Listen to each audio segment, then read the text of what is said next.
Hello, everyone, and welcome to today's session of CDCT Live, where we will be talking about community wireless broadband through the lens of Hidalgo County. And joining us in this conversation today, we have Mike Mitchell, who is the solution executive on the Hidalgo account team, as well as Stephen Capps, the client exec, and Tim Ouellette, who is the service delivery manager. Gentlemen, good morning. How's everybody doing? Great.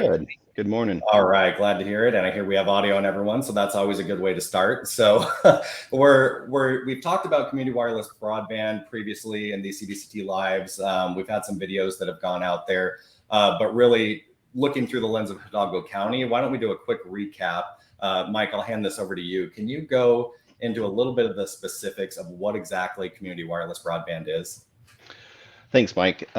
Absolutely. So community wireless broadband is really about helping communities provide access to areas that currently don't have any type of broadband services.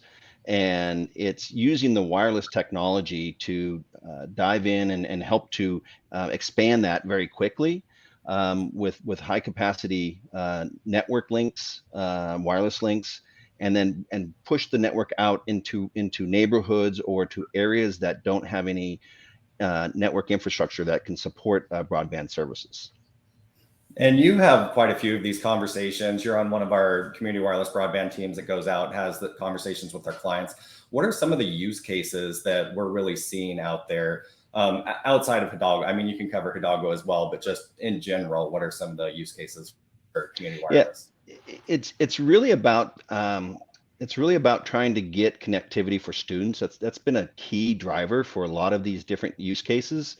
But what's really been interesting is that as a lot of clients are talking about how do we help bring connectivity to students, a lot of these organizations look at it and say that the communities are also can benefit from it, from not just for student access, but for residents that live in those same areas and in those communities, to where you can have people can have access to the internet in order to look for jobs, to work from home. They look at using it for smart cities to help put their utilities, to help expand more of an economic growth around that community, to help people have that access and connectivity to the internet. Yeah, and we'll give you a little bit of a break there too. I'll kick it over to Stephen. So for Hidalgo specifically, the title kind of gives it away, addressing the digital divide, but what was really the intent and the drive behind this project, Stephen, at Hidalgo? So Hidalgo County sits in very, very deep South Texas on the Mexican-US border. And it's one of the larger counties in Texas. And data shows that the digital divide in Hidalgo County is very wide. So Hidalgo County, they've known this for a while, but they were finally able to get this project kicked off. And what their main intent was as quickly and as efficiently as possible to provide internet service to as many kids as possible. So what they did is they worked in gathering data with the school districts that are located within Hidalgo County. And using that data, they targeted primarily rural areas to implement this solution. And it's not only the kids, the household has access. It's a very open network as far as who can attach to it. It is SIPA compliant, so it is filtered. And that bridging the digital divide in the middle of the pandemic was the paramount business outcome or solution outcome that they wanted. So yeah, not really smart cities, none of that. Really, well, and it was a countywide initiative, right? So that's a really large area to cover. And you mentioned talking with the school districts. How did they prioritize that? Was that specifically through those school districts, or? They did. Yeah. So the school districts provided a lot of the data. The school districts are constantly surveying the kids on who has access and who doesn't. And they geolocate those kids in their homes. And so what the county did, and which was really smart, they worked with the school districts to provide a lot of that data. And They also work with their commissioners that work with the county judge. There's four different precincts in Hidalgo County, and it was a very targeted approach. Hey, let's get access to the kids who need it most, primarily in rural settings. There was some overlap into some cities, but yeah, they worked really closely with the school districts to use that data to target the households that had the most need for it. Yeah, and Steve, the school districts also were more than just providing data. They also provided a really good collaboration and partnership with the county. I just know that that was a real big success for this project as well. Can you talk a little bit more about that? Sure. So, so in the CARES Act the first CARES Act funding wave, Hidalgo County and the cities in Hidalgo County, as it worked out in Texas, received money, not so much the school districts. And so what the county did was really smart. They worked with the school districts to provide the data. And then a lot of the school districts and cities also provided in-kind contributions to the project. Right. So when I say in-kind, what I mean is perhaps they provided some land to put a tower on, or a building to put a sled tower on, or obviously providing data to help make the decision on where they wanted to go and spend these dollars on connectivity. So there were contributions outside of the county in that manner, but the county primarily used some of their CARES Act funding to fund this. Yep. Yeah, and so partnership sounds like it's really key, right? Having the county partnering with the education, with the school districts, with power utilities. Now, from a operational implementation perspective, huge area to cover. I mean, I'm a wireless architect in my past, did enterprise, small scale, maybe a skyrise was as big as we got. When you're looking at a geography that big and you're trying to get coverage into the different homes, what technology did we end up landing on, and why did we really go that route? And I'll throw it up in the air, whoever wants to take a stab at that one first. So I think one of the things that was really focused on this, and this was a very key decision, I think, and it was a good decision how the county looked at this. The focus really around the technology was to say, what is the best technology that allows the most people to get access in the easiest, and not have to complicate it or to add additional hardware or other components in the home. And so the county really looked at a wireless mesh as being a very favorable technology that allowed them to provide blanket coverage in neighborhoods, that allowed the residents in those neighborhoods to access that network using the technology that they're familiar with, on their Chromebooks for the students, or their tablets, or their phones, or their computers, where they were familiar with connecting up with wireless technology and turning on their Wi-Fi for those devices, and then they could see the network and they could connect to it very simply, and you didn't need to have additional technology components in the mix on that for this service. That makes sense. So end user familiarity as well as the endpoint availability. I mean, Correct. I know some of the other solutions that we really implement is around private LTE, CBRS, but if you start getting into that, you're looking at some kind of cellular modem that really converts signal back to Wi-Fi, or getting a device that reads the cellular signal, right? And just not widely available in endpoints, but obviously different use cases, pros and cons for both. Absolutely. And the wireless mesh seemed to work best for bridging that digital divide, because it's just ease of access, easy to use for the students, the people working from home. Makes a lot of sense. Yeah. And a key part to that too, when we talk about the county supporting us, is that we know with Wi-Fi, like Mike said, it's available, it's easy to log on, everybody's very familiar with it. The county made it known to the end users that with that ease, we were going to do kind of best case scenario right?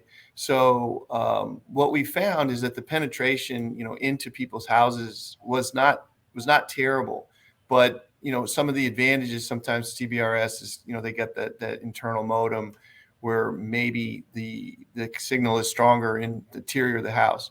Turned out with the Wi-Fi, it wasn't bad. And if people did have to maybe go towards an exterior wall or something, or even out in the porch, it was still better than going to the local Walmart or McDonald's, right? But we had the support of the county basically saying, look, this is what we're implementing. We're going to implement it quick. We're going to implement it to thousands of people.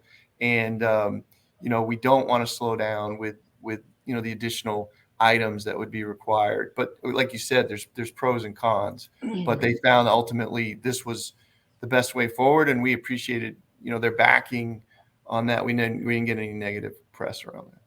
Yeah, that's great.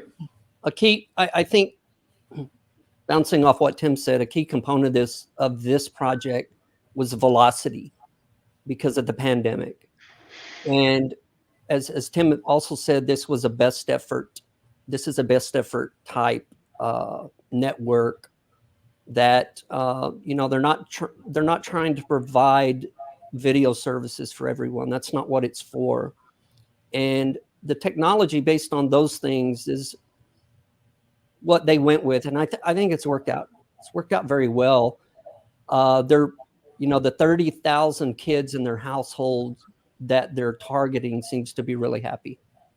Yeah, I'm sure. Yeah, and I mean the wireless component and getting all those APs out in the environment, that's just one component, right? You touched on the partnerships, and there's adjacent technologies that go into that. Can you go through some of kind of the thought process of what it takes to get to that endpoint of having that AP out on a pole and getting into the house for the individuals to consume? Yeah, I'll take that one real quick, Mike, and I'll let you add on. But this is definitely an example of measure twice and cut once, the old carpenter saying. Because keep in mind, we're putting out over 3,000 APs. And that final step of having a bucket truck go out there and hang the AP on the pole is really the cherry on the top. A lot of people focus on that, thinking, that's the project.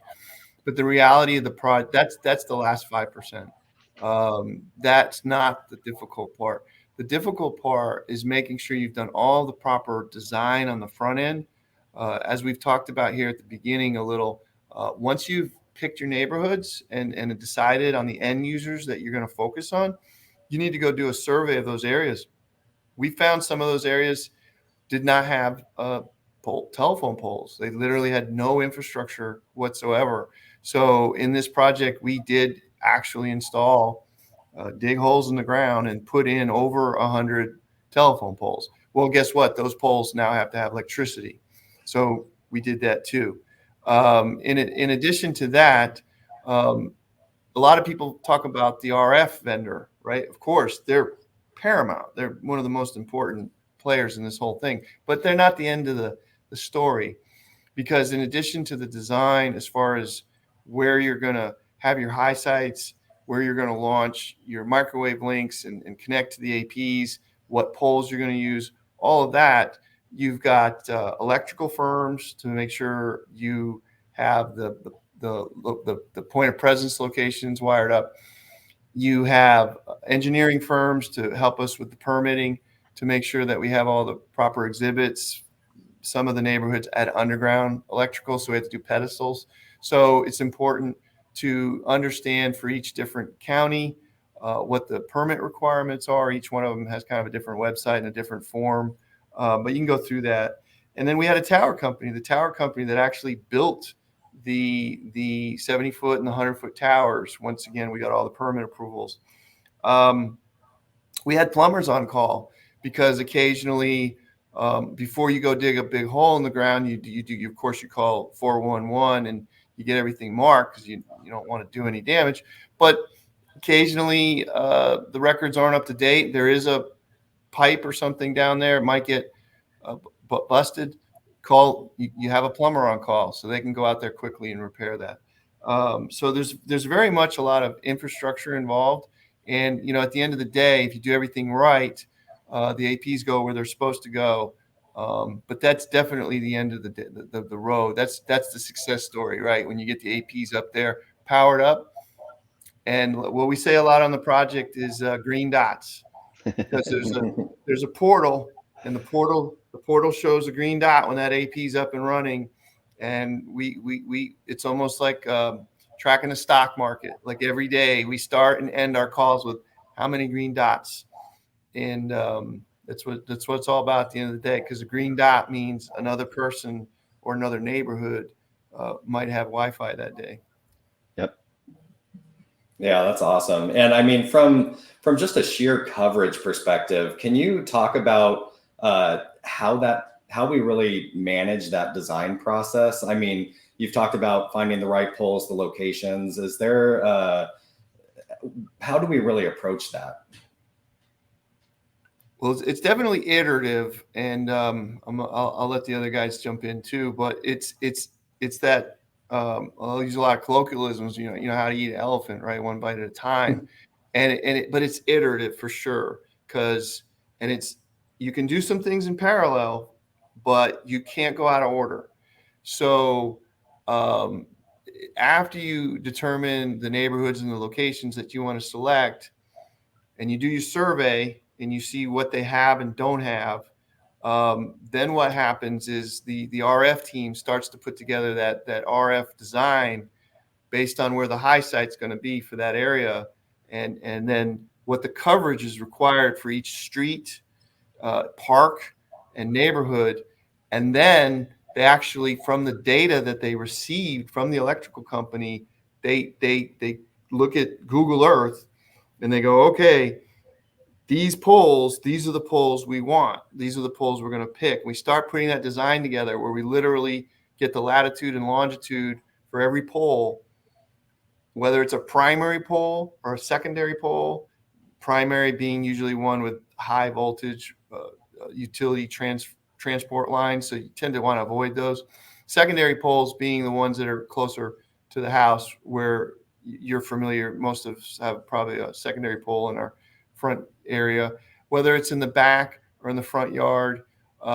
And once you've selected all your poles and your high sites, and you have a design and a KMZ file, which is fancy term for the file extension for a Google Earth file, you submit all that to the utility company, and then they either approve it or they deny it. Once they approve it, then you have to know if they're ready, right? So if it's a wooden pole or aluminum pole, whether it has power, an arm, does it have a light that we can hook into, all of that stuff. So it's very iterative, and you just work your way through that process one zone at a time, and then you just rinse and repeat, rinse and repeat, rinse and repeat, and you get green dots. You know, and was also interesting, and you talk about the iterative process and the nature of this is, you know, as the design comes through and they identify those poles or those other locations, once in a while it was identified that, hey, this wasn't going to work. We weren't able to use that specific pole or that component. And so the design team was like, okay, let's go see how we can leverage and look at it from a different angle per se to continue to have that connectivity in the neighborhood and to bring it into that target zone, using different assets that might not be the ones they originally intended to use. And something you can do in parallel, I mentioned earlier, you know, there are some parallel activities. What I didn't mention at all, and people might find it's kind of ironic because you're here talking to Insight, is I didn't mention the network. So in parallel, while all that's going on with the RF design, we will have architects and network teams. Once we've established where the point of presence is going to be for each precinct, a separate team creating the network. In other words, the fiber connection to the core to get back to the school or whatever network you're hooking into for internet. That can actually work in parallel and to the design of the RF stream. But quite honestly, that's our bread and butter, right? That's what Insight does all day long, every day. And that's sometimes in some ways not the most difficult part of the project, because it's all under our control and we're familiar with those activities. All the things that I listed out is because you do have a lot more partnership with people outside of your influence, and it can influence your schedule, right? So.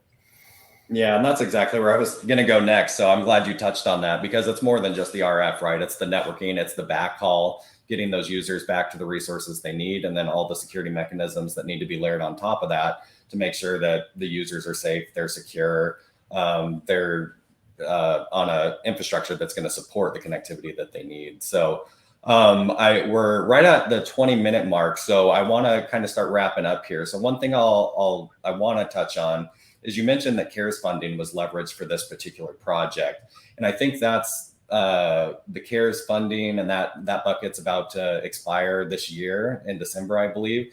Is there still funding opportunities out there for clients that are looking to go for these community wireless broadband specifically for digital divide? So there's been 2 subsequent CARE funding bills passed. We just had, with the Biden administration, the infrastructure bill passed. We don't know quite what that looks like yet, but all I will say is that I know with the CARES Act funding, the first one, the use cases or how each state dispersed the money and who they dispersed it to was very different. So I would recommend that if you're interested in doing something like this, get on your state website and find out how the money is being sent in your state. And that's where I would start, because it does vary from state to state. And there's a grant office as well, right, that manages kind of that and can help guide. There is. So Insight has a grants office. It's a totally separate company that we deal with, that it's a free of charge service to our customers, that if you need help in finding funds, we will go out and help you find those. And these are experts. They do it all the time. They work with other major companies, Fortune 500 companies, and their customers. And we would be more than happy if you need help going and finding those grants or those monies. We can definitely help. Yeah, that's great, Stephen. And the last question I'll propose to all you guys, and we'll start with Stephen since you've already got the ball rolling. So if we have someone listening who's going down the route of community wireless broadband, what are some of the top considerations? Where should they really start? What should they look out for? So a couple of things. Make sure you have a target before you start, and a use case that will determine the technology. It really will. Number 2, make sure you have all of the right partners in place. You're going to need to work. The county worked with municipalities. They worked with school districts. They worked with electrical providers. Make sure you have a good sense of who those people are. And then lastly, the funding. The funding is the big one, right?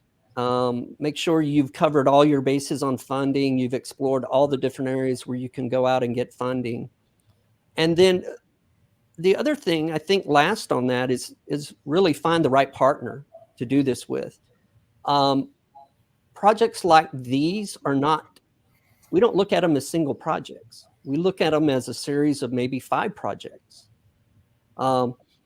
Infrastructure, networking, RF design. Those are all very different. Those are all very, very different projects. One thing that we bring to the table is that we have a fantastic project management practice where we can bring all of those pieces into one project. And if you're a public entity, we have a purchasing contract in place, a single purchasing contract in place where you can put all the layers of that project. So I think if you can get those 4 or 5 things in order and get your head around that, you'll be fine. Mike, anything to add there?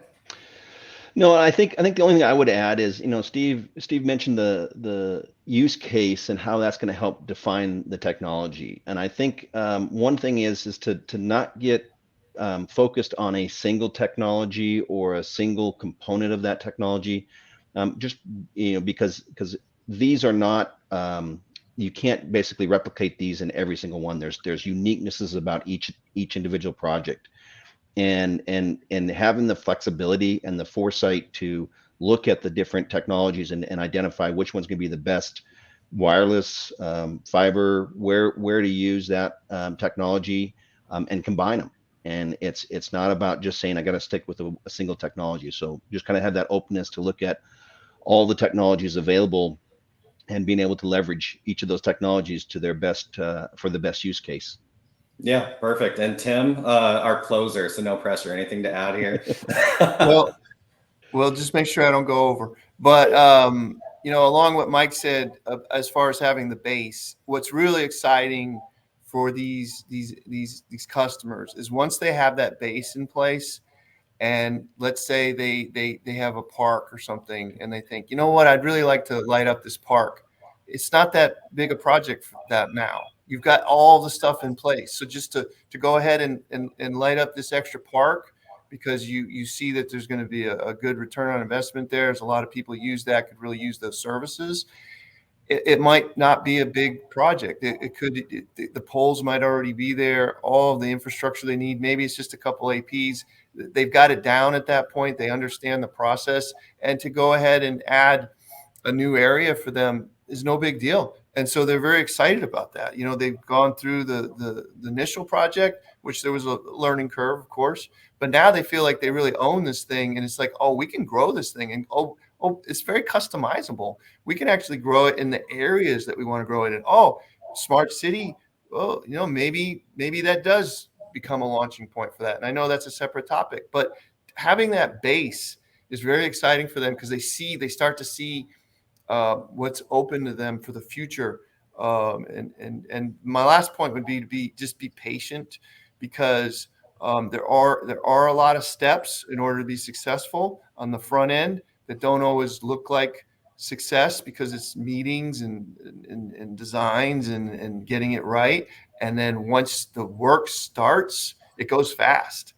So you might spend 70% of your time just getting all things lined up, but that last 30%, it just goes quickly. So you got to have patience, and don't be concerned if it seems like a slow start, because it's better to do it right than to have to redo it on the back end. Yeah, definitely.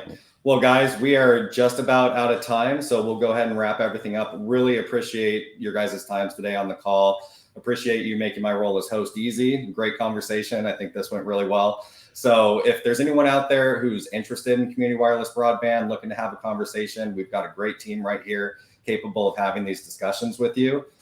We also have some content around Hidalgo, some videos and case studies. So if you want to learn a little bit more about what we did out at Hidalgo County with that partnership, definitely reach out to your account team or check us out on insightcdct.com, and even on insight.com. I believe that's out there as well. So really appreciate everybody's time today. Hope you learned something new, and thanks for joining. Thank you. Thanks all.